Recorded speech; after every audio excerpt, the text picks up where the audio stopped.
Hey everyone, welcome back to Shop Life. Today is kind of a continuation DIY regarding the ZF 6HP transmissions.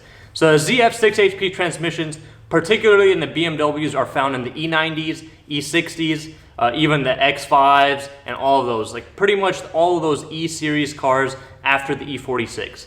So the ZF 6HP is known for a lot of issues, but for the most part, it is actually a very reliable transmission. It's got a lot of little quirky things that go on with it, but most of those issues are related to improper fluid changes. So main thing is, BMW says it's a lifetime fluid, and a lot of people listen to that. A lot of shops discourage changing out the fluid and stuff. So that's usually what starts causing a lot of the issues. Now I've got a whole video that goes over all of the common issues and what to do. I'll have that link down below. And I also have a video on how to do the mechatronics sleeves and all the valve body sealing sleeves, the bridge adapter, plug adapter, even how to fill the fluid, how to remove everything. That will also be linked down below. So this video, we're just gonna start directly with the mechatronics assembly out of the car, and I'm gonna show you guys how to replace the solenoids. Now a quick thing on the solenoids, usually they're gonna last a long time, but main reason they start going bad is whenever that fluid starts getting dirty, they start getting a lot more wear and tear on them. Sometimes they get clogged, and usually they start resulting in a lot of issues. They can throw a series of different codes. They can even put the car in complete limp mode. They can even not shift out of park, or they might be stuck in drive. There are a lot of issues that are caused by the solenoids, and I've actually had I've probably fixed maybe 50, 60 of these transmissions just by replacing the solenoids. And there was a variety of codes. There were gear monitoring codes, slipping codes, even just gear ratio codes. So all of those codes usually, go to solenoids. But there's always that chance where it's not a solenoid and it's more of an internal issue. But you might as well replace the solenoids first, take that chance, and you can always reuse those solenoids on your replacement transmission. So I always recommend changing the solenoids along with all of those sleeves, the bridge adapter, plug adapter, and always use ZF Lifeguard 6 fluid. Do not use any other brand of fluid. You have to stick with that, and also use all other ZF brand components. And main reason I say that, and I even said in all the other ZF videos, is because there is a huge difference in that fluid. I mean, you don't necessarily have to get ZF Lifeguard 6, because there are other manufacturers that do make the fluid. So let's say there's other manufacturers that use these transmissions. So Ford uses a ZF 6HP as well. So you can get that Ford brand fluid, which is going to be the same thing as the ZF Lifeguard. Same thing if you go to BMW directly and get the fluid made for your car from BMW. It's also still going to be the ZF Lifeguard 6, just with the BMW badging on it. So at the end of the day, do not use any of the generic fluids. Like, you don't want to use Redline, you don't want to use any of the Liquid Moly or any of that stuff. You want to stick with the ZF Lifeguard 6. And I have had a bunch of people that have followed the videos, but they didn't listen to that one pointer with the ZF Lifeguard fluid, and they just used a generic fluid that they found that met the specs, but they still ended up having issues with slipping and all kinds of stuff. But as soon as that fluid was changed, they were good to go. And I've also fixed a bunch of cars that just had the wrong fluid in it. We got the right fluid in there, good to go. So just do it once, do it right. And now another thing, once you do these solenoids, I always suggest sticking to a very strict routine on these fluid changes. That way you don't have to replace the solenoids again. So the fluid change routine I stick with would be, once you've done this solenoid replacement along with the sleeves, the next fluid change, do it in about 20 to 25,000 miles. And then after that, you can change the fluid every 40K miles, and you should be set. Every other 40K mile interval, so like every 80,000 miles, you should have to replace the sleeves again and the bridge adapter, and then you would also want to replace that filter and pan at the same time. I know it's overkill, but trust me, these transmissions are pretty robust for the most part, and if you stick with this fluid change routine, you're going to have a long life of this transmission. Enough talking, let's get on with this replacement.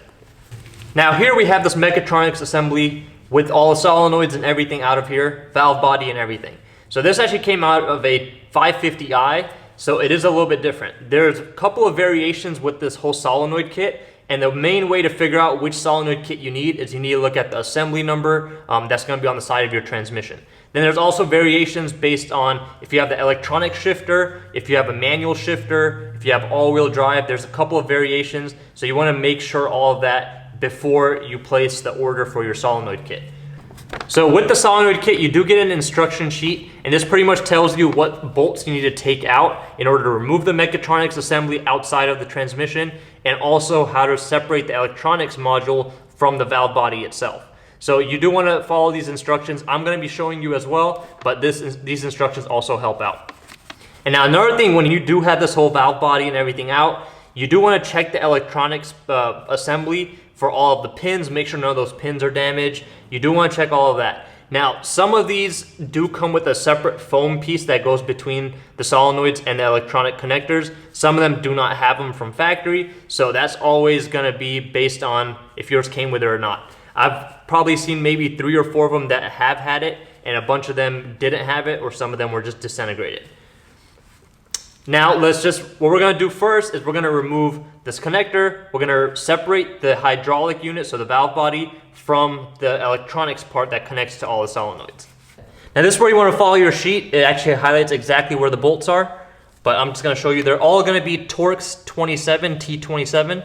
So we're just gonna use this to pull them off.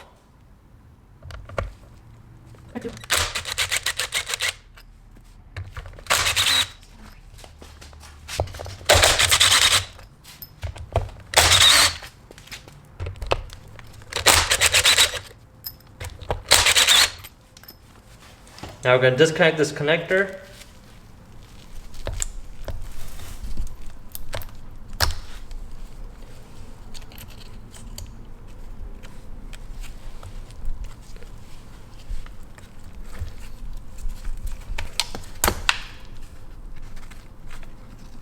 Now with all the bolts out, we can separate the electronics part. You can see there's dowels in certain areas, so you just want to gently pry them out. Or not pry, but gently separate the module.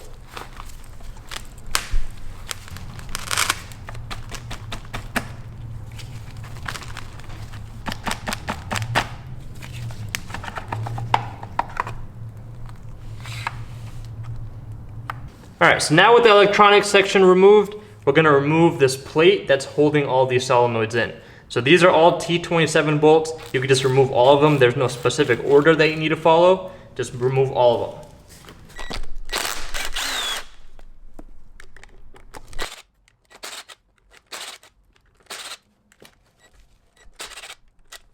Now you can slide the plate straight up.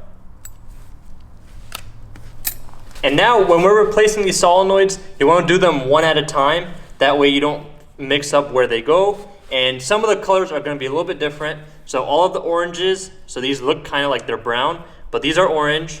The greens, these two darker greens are going to be blue. And then these 3 yellows are going to be yellow, obviously. And then this last green is going to be is completely separate. So this one comes in its own package.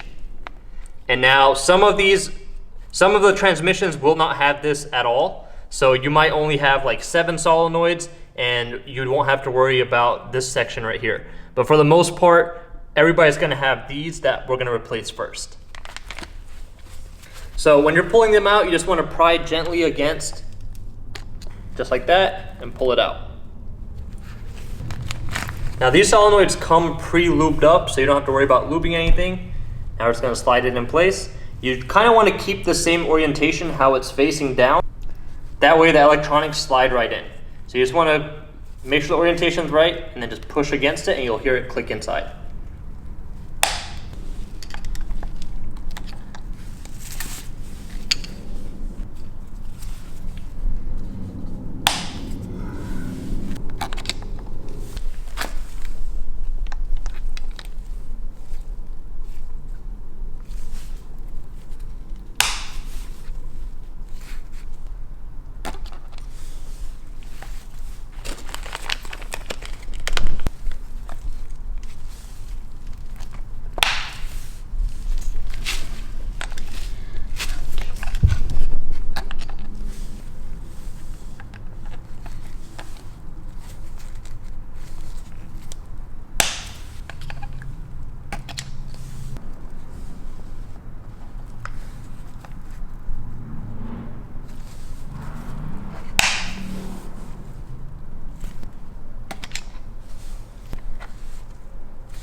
All right, now for this, we're gonna take this clip off.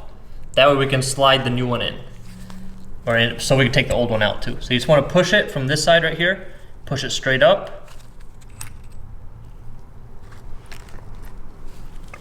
Now we can push this out.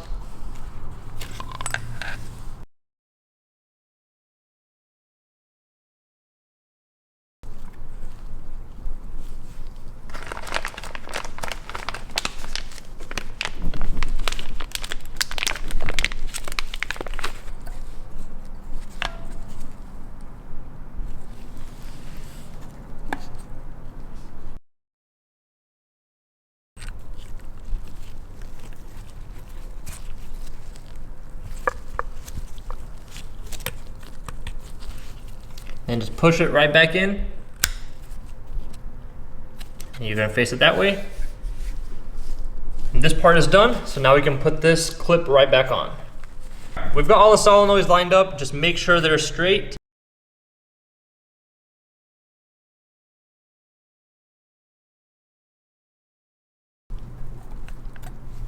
Now we're just gonna slide this in place. And then we're gonna start putting the screws in, and once again, these are T27. I'm not going to tighten them, I'm just gonna screw them in slowly. Just thread them in, all of them, and then you can tighten one at a time. Okay. So you're gonna tighten all of these bolts to 6 Newton meters. Now we do have one more thing to do on this mechatronics, this black solenoid. So let's do that before we put the electronics back together. Another thing, as you can see, I'm using a doggy diaper. And the main reason I'm doing that is because it's very absorbent. So it absorbs all of this transmission fluid and doesn't make a mess. Now this one has a metal shield on it, but it is still a T27. Now you just want to remember the orientation. It is a 2-piece system.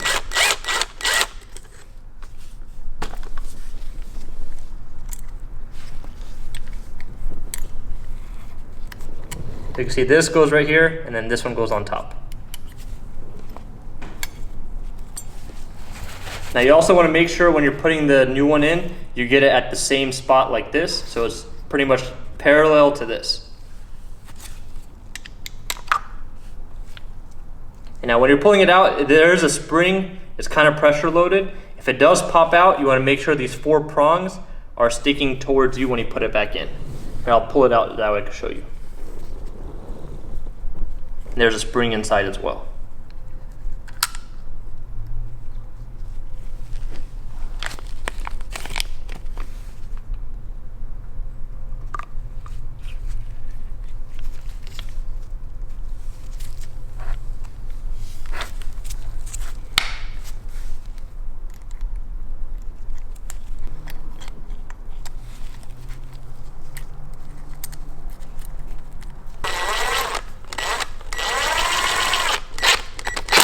I'm gonna tighten this to 6 Newton meters as well. All right, so now that we've got all the solenoids and everything replaced, we're gonna put this back together. Now you can see there's dowels. There's one right here, and there's one on the electronics part, and we're gonna use those to guide it in. All right, so we're gonna slide it on the dowels first.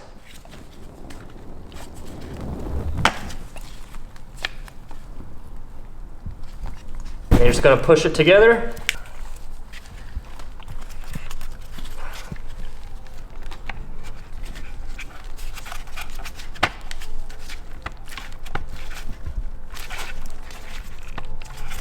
Now, if any of these were crooked, you might have to adjust them to get it to sit 100% down. Now, last thing we have to do is we have to turn this pin into this electronics part. You can just push it in.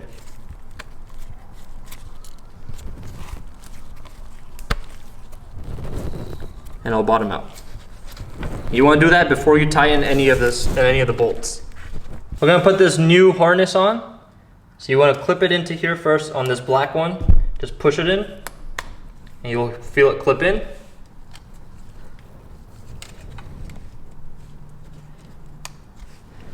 And then this one plugs in right here. Just make sure you have the proper orientation. It only goes in one way. You'll hear that one clip in as well. There's also a little clip right here. So you want to make sure it slides into that.